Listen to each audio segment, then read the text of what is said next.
हूँ शालिनी भारद्वाज और इस वक्त आप देख रहे हैं इंडिया न्यूज पर मेडिकली स्पीकिंग। हमारे साथ खास मेहमान जुड़ने जा रहे हैं जिनका नाम है डॉक्टर नवीद विंग, जो कि हेड ऑफ द डिपार्टमेंट है मेडिसिन के all India institute of medical sciences से। सर, इंडिया न्यूज और मेडिकली स्पीकिंग में बहुत बहुत स्वागत है आपका सर। नमस्कार जी। नमस्कार। नमस्कार सर।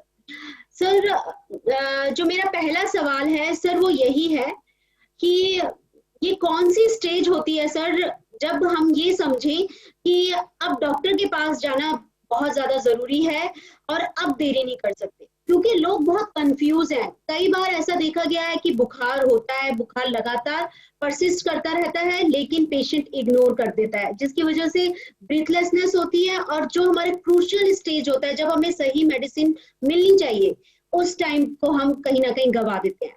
क्या कहना चाहेंगे सर आप?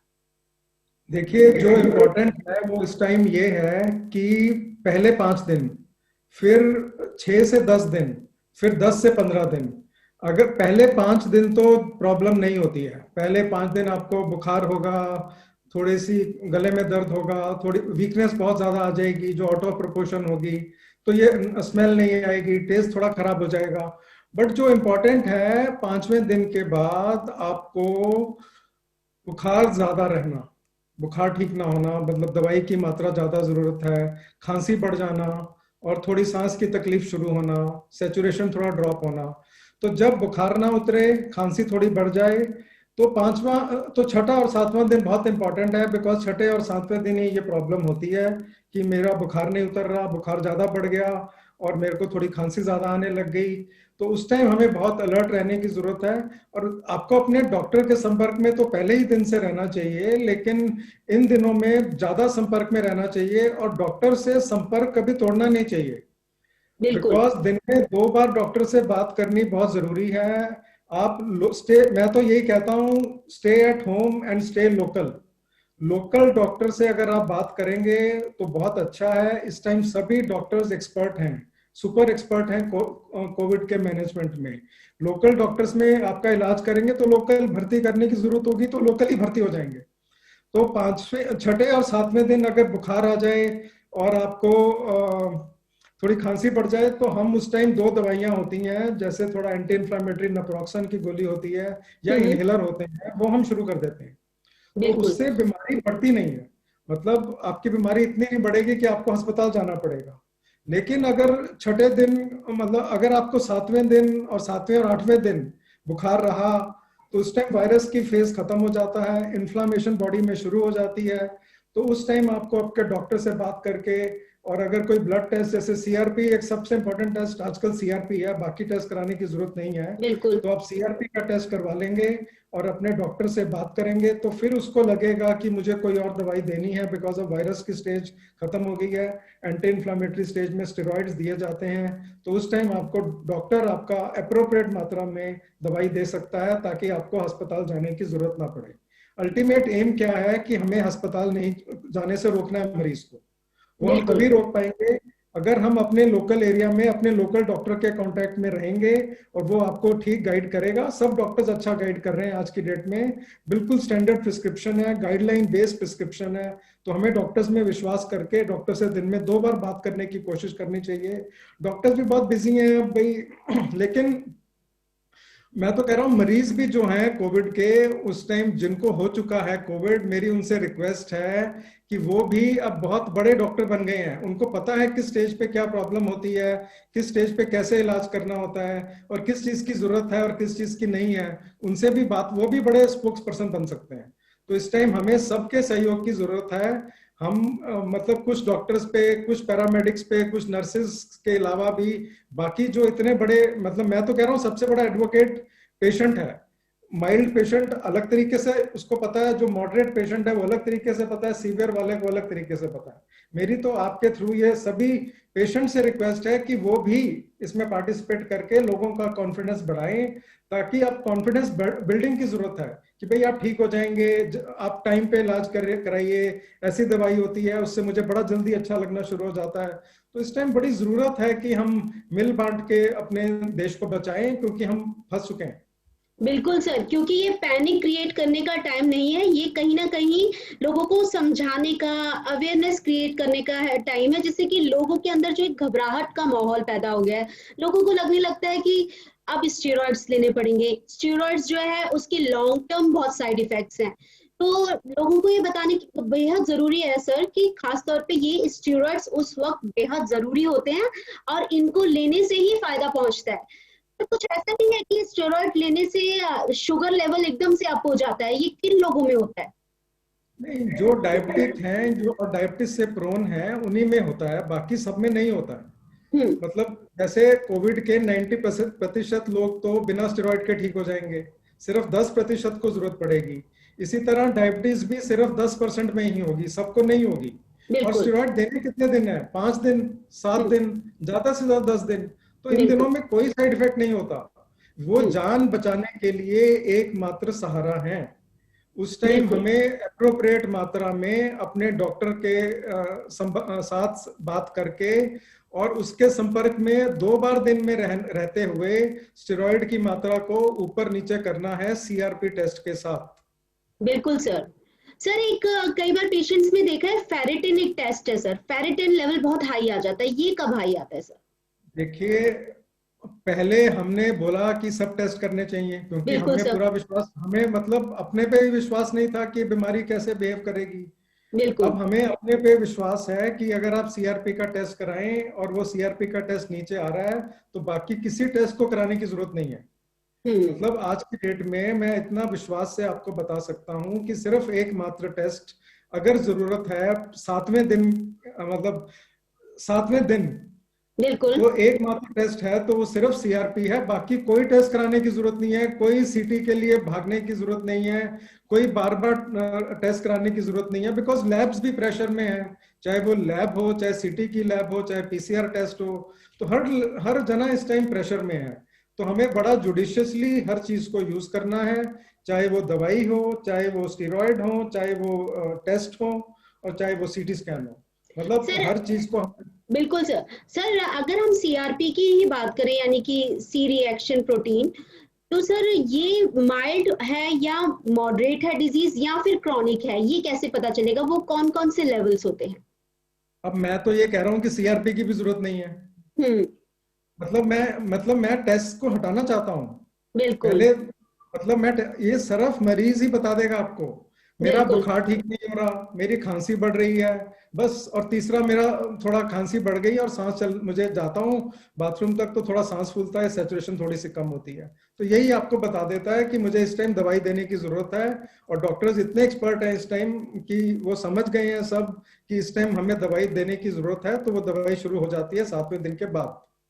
स्टेरॉइड बिल्कुल। अगर 7वें दिन के बाद शुरू करें तो बेस्ट है, इनहेलर 5वें दिन के बाद शुरू करें तो बेटर है। और थोड़ा अगर 2 दिन हो तो नेप्रोक्सन, जो एक एंटी इन्फ्लामेटरी होती है, वो क्रोसिन के साथ ऐड कर दें तो काफी मरीज उसी से ठीक हो जाएंगे, तो उनको बिल्कुल। स्टेरॉइड्स की जरूरत ही नहीं पड़ेगी। फिर मैं कह रहा हूँ 90% पेशेंट को सिर्फ क्रोसिन से ही ठीक हो जाएंगे। सिर्फ बिल्कुल 10% पेशेंट हैं जिनको हमें आगे बढ़ने की जरूरत पड़ती है। तो सर। इसलिए ऐसे में हमें बड़े कॉन्फिडेंस के साथ इस बीमारी का इलाज करना है और अपने देश में नंबर्स को घटाना है। अब मेरे मन में घुसा हुआ है कि भाई मैं किसी को पॉजिटिव ना कर दूं। मतलब भाई मरीजों को, अब हमें सबके जो पॉजिटिव भी हो जाते हैं बेचारे, उनके मन में भी आ जाता है मैं अपनी फैमिलीज पॉजिटिव हो रही हैं, मैं किसी को पॉजिटिव ना कर दूं। तो इसीलिए हमें बड़ा ध्यान रखना है कि मैं किसी को पॉजिटिव ना कर दूं, ये मेरी सबसे बड़ी जिम्मेवारी है, ताकि मैं अपने बच्चों को बचाऊं, अपने बुजुर्गों को बचाऊं और अपने पूरे खानदान को बचाऊं। बिल्कुल सर। सर अगर हम जैसे कि सीआरपी टेस्ट की ही बात कर रहे थे, कई बार सीआरपी टेस्ट 11 भी आता है, किसी का 18 भी आता है। वो कौन सी स्टेज होती है जिसमें हमें लगता है कि अब हमें और मेडिसिन की जरूरत है? तो अब मेरा बुखार नहीं टूट रहा, अब मेरे हम्म। को थोड़ी खांसी बढ़ गई है, और उसके बाद मेरा सीआरपी 5 टाइम से ज्यादा बढ़ गया है या बिल्कुल। 10 टाइम से ज्यादा बढ़ा हुआ है। तो उस टाइम मुझे एक जुडिशियस डिसीजन करना पड़ता है कि मुझे अब मरीज को, अब मेरे को बुखार नहीं है और मेरा 5 टाइम बढ़ा हुआ है और मैं बिल्कुल ठीक हूँ, तब मैं उसको इलाज नहीं करूंगा, तब मैं बोलूंगा आप ठीक हो जाओगे, आप 72 घंटे बिल्कुल। के बाद दोबारा करा लो। अगर आप बिल्कुल ठीक हो तब कराने की भी जरूरत नहीं है। तो इस तरह आपको बड़ा बड़ा जुडिशियसली डॉक्टर के साथ बात करके, डॉक्टर को प्रेशर में मत लाइए। हम्म। अगर आप डॉक्टर को प्रेशर में लाएंगे, बिकॉज पहले ही सब स्ट्रेस्ड हैं, मतलब बड़े हमें समझाते थे सोचो समझो और बोलो, क्योंकि अभी तो मुझे इमीडिएटली फोन पे फैसला करना है जो अस्पताल, बिकॉज बिल्कुल घरों पे जो है मरीज वो तो घर पे ही है।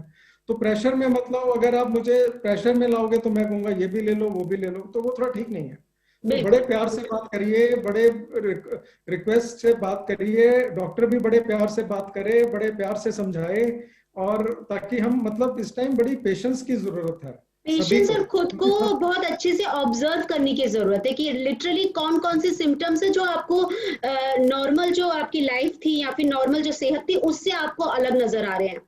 सर अगर हम बात करें, अभी तो सेकेंड वेव ही है, लेकिन थर्ड वेव को लेकर भी लगातार जो है चर्चा शुरू हो चुकी है। एक्सपर्ट्स लगातार कह रहे हैं कि थर्ड वेव आएगी। तो ऐसे में सर आपको क्या लगता है थर्ड वेव के लिए भारत कितना ज्यादा तैयार है? देखिए मैं थर्ड वेव आने क्यों दूंगा?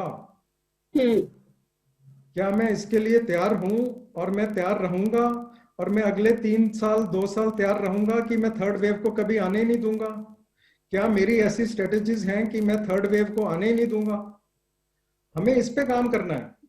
पहली वेव में आपने इतनी बढ़िया तैयारियां की, इतना बड़ा इंफ्रास्ट्रक्चर इकट्ठा किया, इतना बड़ा मीडिया ने रोल प्ले किया, इतने आपने सरकार ने कितने कैंपेन किए, मतलब वो एक बर्नआउट हो गया। फिर उसके बाद हमने हमने पेशेंट्स को बड़ा अच्छा मैनेज किया, लेकिन फिर जब नंबर घट गए तो हमें लगा कि शायद अब सेकेंड वेव नहीं आएगी, लेकिन सेकेंड वेव आई और बहुत तेजी के साथ आई। मतलब बहुत तेजी, दिल्ली में अगर 1 अप्रैल को 1% था तो 20 अप्रैल को 35% हो गया। बिल्कुल मतलब सर। 20 दिन के अंदर इतना बड़ा तूफान आ गया। तो हमें समझना पड़ेगा कि ये हर डिस्ट्रिक्ट मतलब हर शहर की, हर तहसील की, हर गांव की जिम्मेवारी है वहां पे, चाहे वो पटवारी हो, चाहे वो पंचायत हो, चाहे तहसीलदार हो, चाहे वो डिस्ट्रिक्ट मजिस्ट्रेट हो, कि मैं गांव में 1% से ज्यादा टेस्ट पॉजिटिविटी रेट नहीं आने दूंगा। मेरे डिस्ट्रिक्ट में 5% से ज्यादा टेस्ट पॉजिटिविटी रेट नहीं होगा, मैं टेस्ट पूरी बिल्कुल मात्रा में करूंगा। तो जब बिल्कुल। तक मैं सप्रेस जब 5% से ज्यादा बढ़ गया तो मैं सप्रेस कर दूंगा इसको, मैं हम्म। मतलब इतनी रिस्ट्रिक्शंस लगा दूंगा कि मेरे डिस्ट्रिक्ट में 5% से ज्यादा टेस्ट पॉजिटिविटी रेट नहीं है। और बिल्कुल। मेरे गांव में तो 1% रखना है, बिकॉज डिस्ट्रिक्ट में तो फिर भी सुविधा है, गांव में सुविधाएं कम है। तो हम्म। हमें बहुत जरूरी है कि हर डिस्ट्रिक्ट में, हर पंचायत में, हर तहसील में सबकी जिम्मेवारी है, लोगों की जिम्मेवारी है। बिकॉज मैंने आपको पहले बोला, मेरे मन में कई बार खटकता है कि मैंने किसी को क्यों पॉजिटिव कर दिया, मरीजों के मन में आ रहा है आज की डेट में। तो हमें किसी को पॉजिटिव होने नहीं देना है, चाहे हमें स्ट्रिक्ट मेजर लेने चाहिए, चाहे आप उसको लॉकडाउन बोलो, चाहे आप उसको माइक्रो कंटेनमेंट बोलो, चाहे आप उसको मैक्रो कंटेनमेंट बोलो। अभी कंट्री में हमें नंबर्स को कम करना है, और second tier cities, third tier cities और गांवों में हेल्थ इंफ्रास्ट्रक्चर को इतना बढ़िया रखना है कि चाहे कुछ भी हो, और वैक्सीनेशन तो करनी है। तो अगर हम अपना वैक्सीनेशन बेहद जरूरी है सर, वैक्सीनेशन भी सेकेंड बहुत टायर जरूरी सिटीज को बढ़िया रखेंगे, थर्ड टायर्स को बढ़िया रखेंगे और वैक्सीनेशन करेंगे, तो हम किसी भी वेव को संभाल पाएंगे। लेकिन अगर हम मास्क पहनेंगे और अपने साथ हर एक दूसरे, एक जान की बहुत कीमत होती है जी, एक जान गंवाना बहुत बड़ी बात है, हमें एक भी जान गंवानी नहीं देनी है, इसलिए हमें मास्क पहन के रखना है। अगर हम मास्क पहन के रखेंगे, अपने कर्तव्य को निभाएंगे, तो ये हमारी अपनी फैमिली की तरफ, अपनी तरफ और देश के प्रति हमारी जिम्मेवारी होगी। तो हम कोताही बिल्कुल नहीं बरत सकते। सर। तो आपको हमें लगता थर्ड है? वेव आने नहीं देनी है। थर्ड वेव आने, दूसरी वेव ने हमें बहुत लेसन सिखाए हैं, उन्हीं बिल्कुल लेसन्स को सीखते हुए, उन्हीं को पूरा करते हुए हमें थर्ड वेव को वहीं पे रोकना है। ब्रेक द चेन का मतलब हमें उसको 5% पे रोक देना है। 10% भी बहुत ज्यादा होता है डिस्ट्रिक्ट में। मैं फिर दिल्ली का एग्जांपल दे रहा हूँ कि कितनी 20 दिन में तूफान आ गया, और अभी हमें 3 हफ्ते हो गए लॉकडाउन को, अभी भी परसेंटेज 24% पे अटकी है 35% से।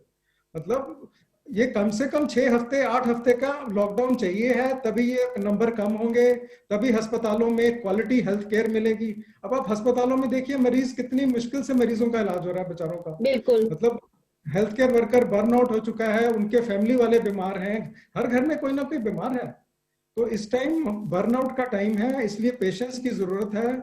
और मेरे को चाहिए कि सब मिलके काम करें और हम अपने डिस्ट्रिक्ट, अपने गांव, अपने जिले, अपने मोहल्ले को 1% से कम पॉजिटिविटी रेट लेके आए और जो भी बीमार है उसका ख्याल रखें। स्टिग्मा नहीं होना चाहिए, क्योंकि ये तो ठीक हो जाएगा, आइसोलेट ही तो करना है और तो कोई प्रॉब्लम ही नहीं है। जिसको भी थोड़ी खांसी जुकाम है वो पहले ही आइसोलेट कर ले अपने आप को।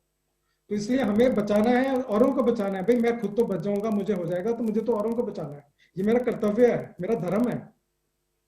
क्योंकि सर देखा गया है कि लगातार सिम्टम्स आ रहे होते हैं लेकिन लोग फिर भी रेस्ट नहीं करते हैं, और इस बीच वो लगातार ऑफिस जा रहे हैं या कहीं भी बाहर निकल रहे हैं, अगर वो पहले से ही इन्फेक्टेड हैं तो ऑब्वियस है कि उनके आसपास के जितने भी लोग हैं, जो भी उनसे उस वक्त मिले हैं, वो सब इन्फेक्टेड हो जाते हैं। तो ऐसे में समय पर अपने आप को आइसोलेट करना और जिस तरह की गाइडलाइंस है, खासतौर पे डबल मास्क पहनना, ये बेहद जरूरी है।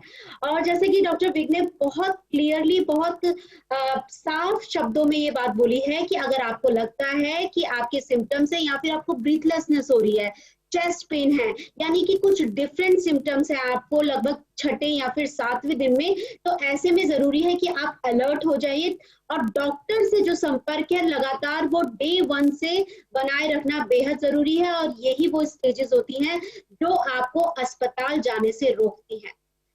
थैंक यू बहुत बहुत सर, बहुत बहुत शुक्रिया सर इंडिया न्यूज और मेडिकली स्पीकिंग से बात करने के लिए।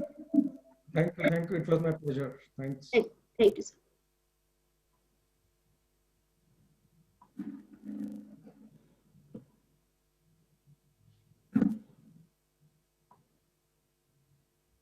Hello, I'm Shalini Bharadwaj. You all are watching ITV Network's Medically Speaking.